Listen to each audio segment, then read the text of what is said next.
Halo semuanya, kembali lagi belajar bahasa Mandarin bersama Lause Richard.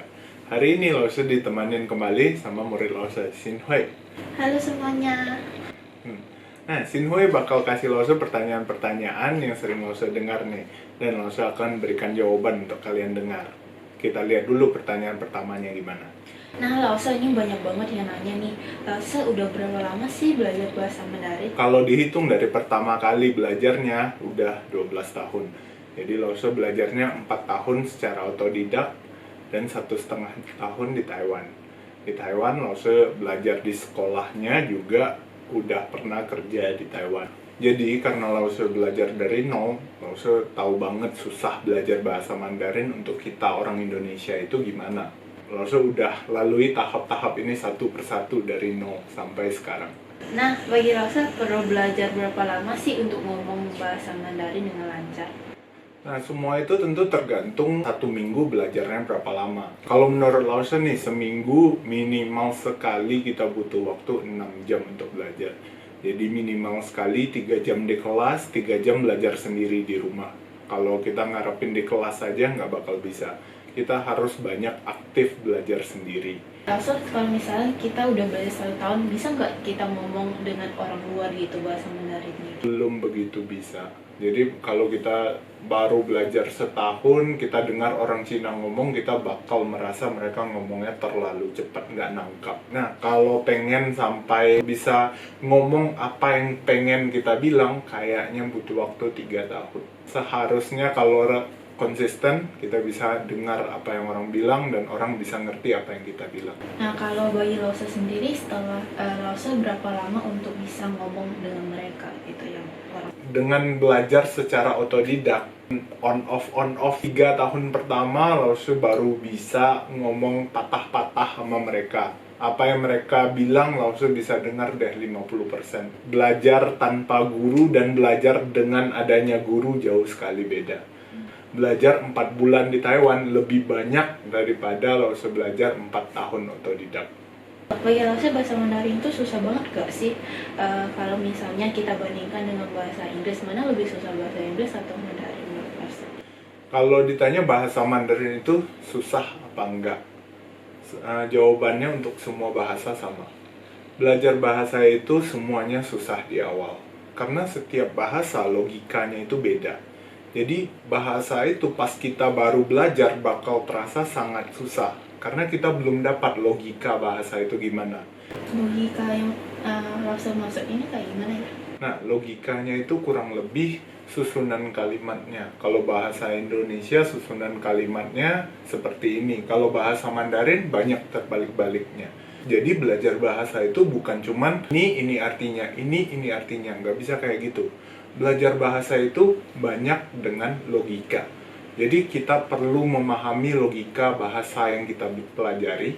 Setelah kita dapat logikanya, belajar itu bakal jauh lebih gampang. Jadi tantangan untuk belajar bahasa Mandarin ini di 6 bulan pertama ini. Kalau kita udah konsisten belajar, kita bisa bertahan 6 bulan ini, kita bakal dapat logikanya dan belajar itu bakal jauh sekali lebih gampang. Tapi saya merasa saya sudah belajar sekira tahun, saya juga merasa masih agak sulit sih Lause. Masih agak sulit, kenapa? Pertama karena lingkungan kita itu nggak pakai bahasa Mandarin. Jadi untuk orang yang lingkungannya bahasa Mandarin, sehari-hari ada tempat untuk pakai bahasa Mandarin ini, 1 tahun itu udah banyak banget belajar, udah langsung dapat logikanya. Tapi beberapa kalau memang lingkungan belum mendukung untuk ngomong bahasa Mandarin, kemungkinan untuk dapat logikanya ini lebih lama. Walaupun masih terasa sulit, tapi nggak sesulit di awal kan. Kalau dibandingkan bahasa Inggris, mana lebih sulit, ya kan? Kalau aku pribadi lebih sulit ke bahasa Inggris ya. Lebih sulit ke bahasa Inggris ya. Nah, sebenarnya nih kalau dibilang untuk kita orang Indonesia, gimana pun juga bahasa Inggris bakal lebih gampang. Kenapa? Karena pertama, kita ngomong bahasa Indonesia seperempatnya aja udah bahasa Inggris. Misalnya kamera, tripod, mouse, keyboard, monitor, itu semua bahasa Inggris. Jadi nggak perlu belajar lagi, seperempat yang kita ngomong udah bahasa Inggris. Kedua, hurufnya sama dengan huruf kita.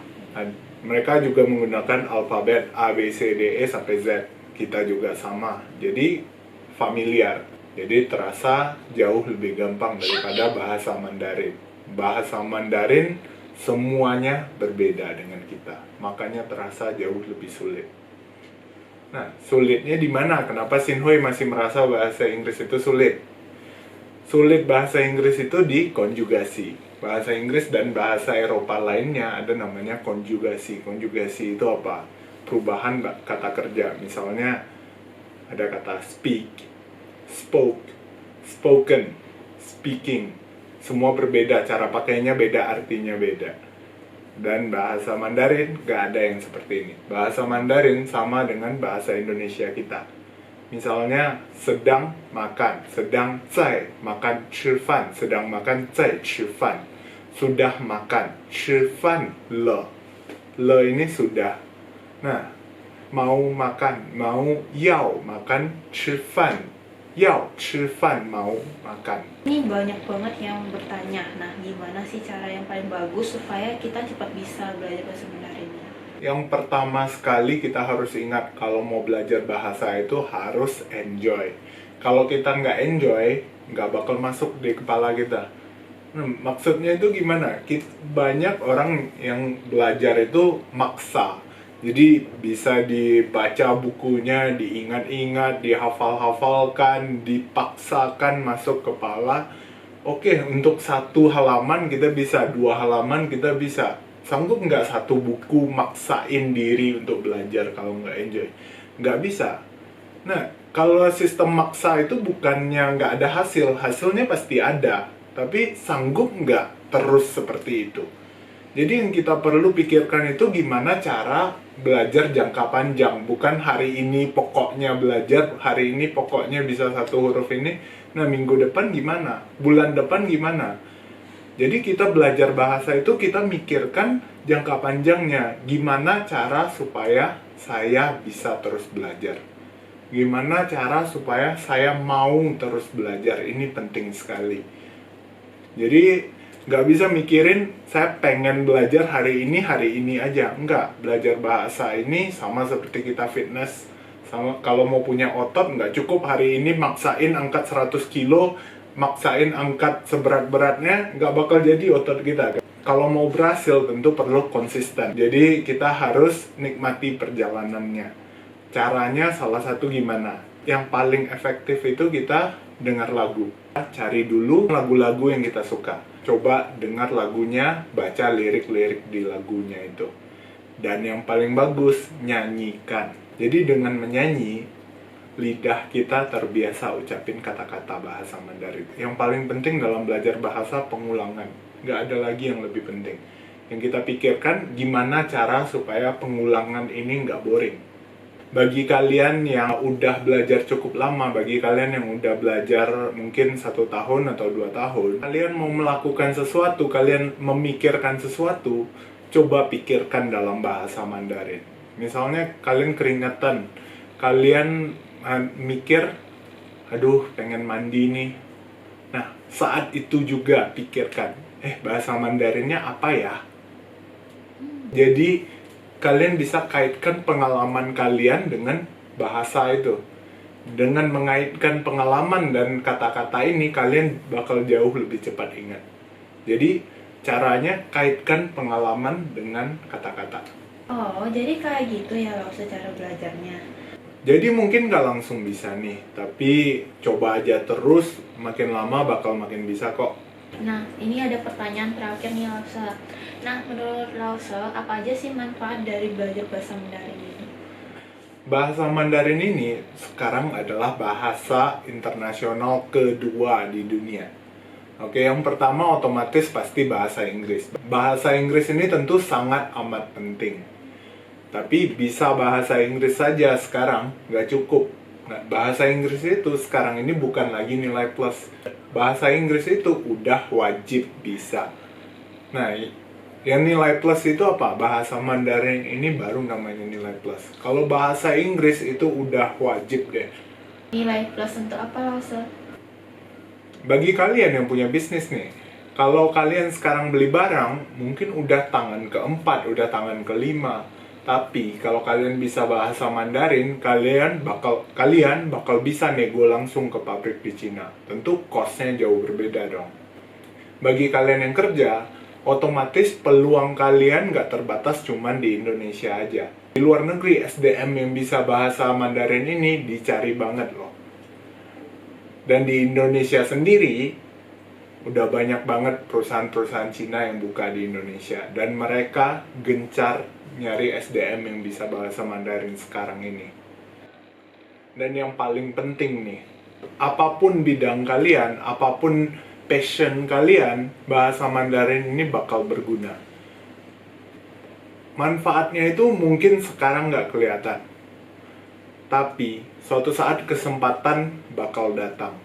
Kesempatan yang membutuhkan bahasa Mandarin ini bakal datang.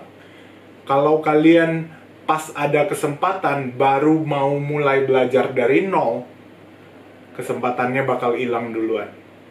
Jadi karena itu kalian persiapkan bahasa Mandarin dari sekarang.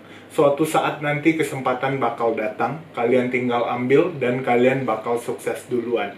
Karena kalian udah curi start dari sekarang. Wah, ternyata banyak banget ya guna bahasa Mandarin ini ya, Rasa. Iya pasti dong, karena itu lo harus belajar. Jadi pertanyaannya kayaknya udah terjawab semua nih, Rasa. Nah, kalau dari kalian ada yang punya pertanyaan lain seputar bahasa Mandarin, silahkan komen aja di bawah. Lalu bakal baca pertanyaan kalian dan nanti langsung bakal bikin satu video lagi untuk menjawab pertanyaan-pertanyaan kalian. Oke, hari ini sampai di sini dulu. 再见。